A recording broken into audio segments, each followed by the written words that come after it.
Hello, today our topic is tetracycline. We'll study about classification of tetracyclines, mechanism of action and the uses, so let's begin with our channel intro video.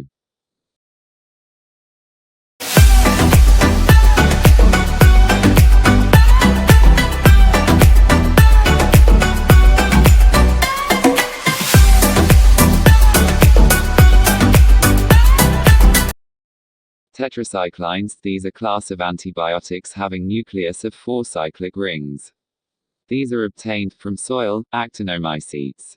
On the basis of duration of action, tetracyclines are classified as short-acting, having half-life of 6 to 9 hours, and tetracycline is example of drug, intermediate-acting, having half-life of 16 hours, and methacycline is example of drug, and long-acting tetracyclines, having half-life of 17 to 20 hours, and doxycycline is example of drug.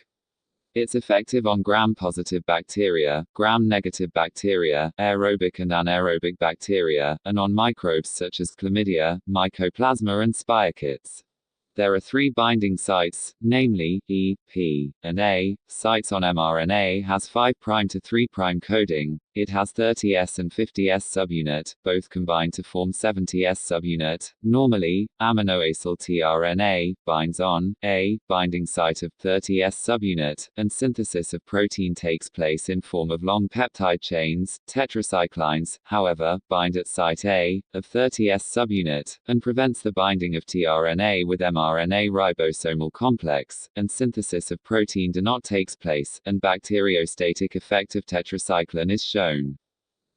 It can be administered orally and through IV route. Its absorption decreases in presence of food, and it's not given with milk or calcium, cause due to chelation it can form insoluble complexes in gut. It gets deposited in bone, but loses its antimicrobial property. It gets excreted unchanged in urine and through bile. These drugs are used in acute bronchitis, in STDs, and pneumonia, in cholera, in ulcer, and in malaria. Its side effects include tooth discoloration, decreases bone growth in children, shows GI distress, phototoxicity, hepatic toxicity. It also shows hypersensitivity reactions, and also has nephrotoxic effect. Hope that worked for you. Thank you. Please share and subscribe the channel. Goodbye.